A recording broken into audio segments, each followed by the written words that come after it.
Hey what's up everybody, कैसे हो आप सब। वीडियो को लाइक करो, शेयर करो और सब्सक्राइब करो।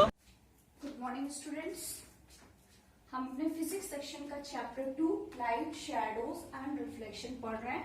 फर्स्ट वीडियो में हमने लाइट के बारे में पढ़ लिया कि लाइट क्या है, उसके सोर्सेस क्या है, उसकी प्रॉपर्टीज क्या है। इस वीडियो में हम पढ़ेंगे शैडोज के बारे में। ठीक है, शैडो होता क्या है, हिंदी में कहें तो परछाई, किसी चीज की परछाई को क्या कहते हैं, शैडो कहते हैं। ठीक है, और डेफिनेशन क्या होगी इसकी, अ shadow is formed when light is blocked bye N opaque object. Shadow कब फॉर्म होती है, जब कोई क्या कहते हैं, जब लाइट जो है वो ब्लॉक हो जाती है किसी ओपेक ऑब्जेक्ट से। ओपेक ऑब्जेक्ट हमने पहले ही पढ़ा है, 3 तरीके के ऑब्जेक्ट्स पढ़ चुके हैं हम। तो ओपेक ऑब्जेक्ट वो ऑब्जेक्ट होता है जिससे लाइट जो है वो बिल्कुल भी ट्रांसफर नहीं हो पाती है, जिसके एग्जांपल्स हमने पढ़े थे, रॉक, वुडन। इनसे क्या होती है, लाइट जो है एक पास आउट नहीं हो पाती है। ठीक, तो शैडो कब फॉर्म होती है, जब लाइट किसी ओपेक ऑब्जेक्ट में पड़ती है तब क्या फॉर्म होता है, शैडो फॉर्म होता है। ठीक है, जैसे आपने चेयर लिया और अगर उस पर लाइट पड़ रही तो अगर आसपास कोई वॉल है तो आप देखेंगे कि उस पर क्या पड़ेगी, उसकी शैडो पड़ेगी। या अगर आप खड़े हैं, हम भी क्या है, एक ओपेक ऑब्जेक्ट है, हम भी ऐसा ऑब्जेक्ट है जिससे लाइट जो है वो पास आउट नहीं होगी, तो हमारी क्या कहते हैं जो शैडो है वो आप देखेंगे आसपास जो वॉल है या जो सरफेस है वहां पर क्रिएट होती है। तो शैडो क्रिएट होने के लिए क्या, लाइट चाहिए और ओपेक ऑब्जेक्ट चाहिए। ठीक है, ये शैडो 3 तरीके की हो सकती है, इसे 3 पार्ट में डिवाइड किया गया है।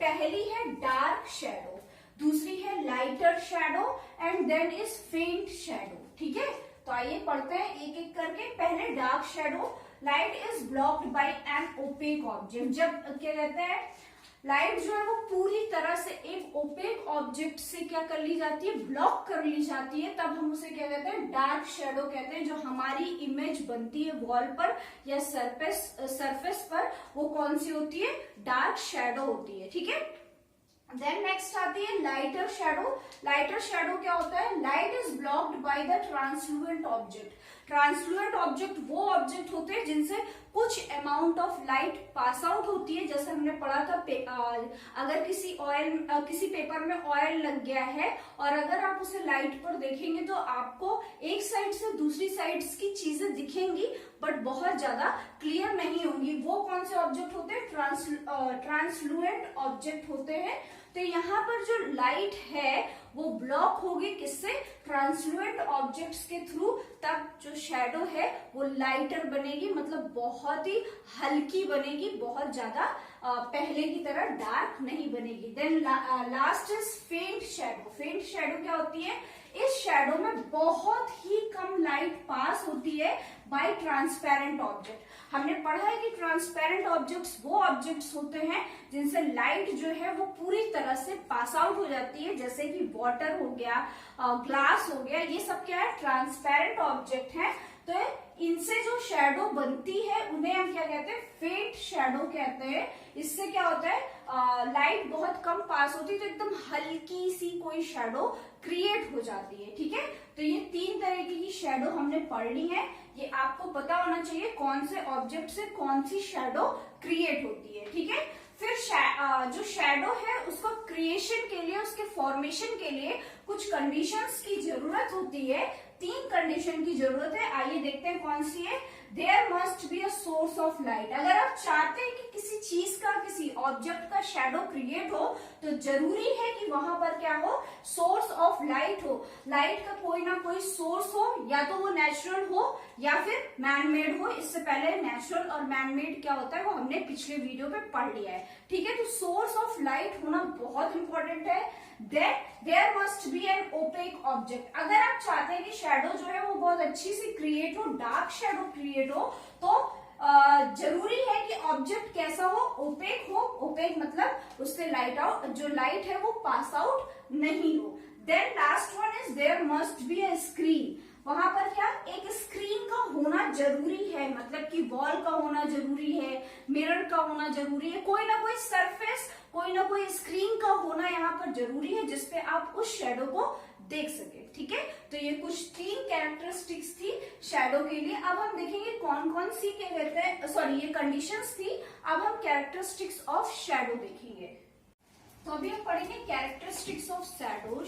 शैडोज की कुछ कैरेक्टरिस्टिक्स हैं, कुछ इसकी एक इम्पॉर्टेंट प्रॉपर्टीज हैं जो होती हैं। जैसे कि शैडो जो है वो हमेशा क्या होती है, ब्लैक होती है। आप किसी भी ऑब्जेक्ट का शैडो अगर आप देख रहे हैं कहीं वॉल पर, कहीं सरफेस पर या कहीं पर भी, तो वो कैसा होता है, ब्लैक होता है। ठीक है, इसके बाद the direction of a shadow is opposite to the direction of the light of the source.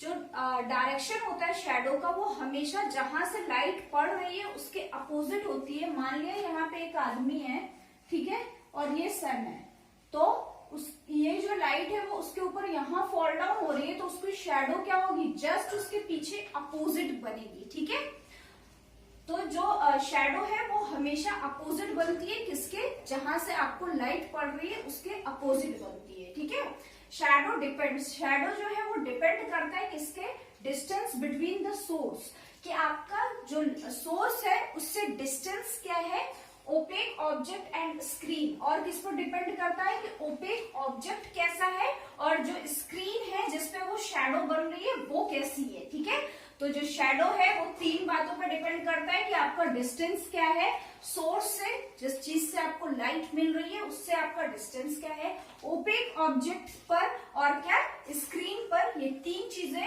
आपकी जो है वो डिपेंड करती है कि आपकी शैडो जो है वो कैसी होगी। ठीक है, then last one is object move away from the light source, shadow of the object become smaller. क्या होगा, मान लिया कि क्या कहते हैं, यहाँ पर कोई सोर्स ऑफ लाइट है, ठीक है, ये आप खड़े हैं, जितना आप इसके पास होंगे उतनी आपकी बड़ी शैडो बनेगी। लेकिन जैसे जैसे अगर आप इससे दूर होते चले गए तो आपकी शैडो क्या होती जाएगी, उतनी ही छोटी होती चली जाएगी। जितना आप दूर चले जाएंगे, सोर्स ऑफ लाइट वो कुछ भी हो सकता है, नेचुरल या मैनमेड, जिस भी सोर्स से आपको लाइट मिल रही है, अगर आप उसके पास में हैं तो आपकी जो शैडो है वो बड़ी बनेगी। लेकिन जैसे जैसे आप उस सोर्स ऑफ लाइट से पीछे चले जाएंगे वैसे वैसे आपकी जो शैडो है वो क्या हो जाएगी, छोटी हो जाएगी। ठीक है, तो ये कुछ कैरेक्टरिस्टिक्स थी। अभी हम पढ़ेंगे इक्लिप्स। तो अभी हम पढ़ेंगे इक्लिप्स के बारे में। ठीक है, इक्लिप्स होता क्या है, पहले shadow formed by heavy bodies. Heavenly जो बॉडीज हैं जैसे कि सन, मून, अर्थ, अगर इनसे शैडो क्रिएट होता है तो हम उसे क्या कहते हैं, इक्लिप्स कहते हैं। ठीक है, तो इक्लिप्स क्या होता है, जब किसी हेवनली बॉडी से शैडो क्रिएट होता है जैसे सन, अर्थ, मून, वो क्या कहलाता है, इक्लिप्स कहलाता है। ये 2 तरीके के होते हैं, lunar Eclipse and solar Eclipse. ठीक है, तो पहले हम पढ़ेंगे लूनर इक्लिप्स। लूनर इक्लिप्स में क्या होता है, when the earth is between the sun and the moon in a straight line, then the shadow of the earth fall on the moon and completely covered it.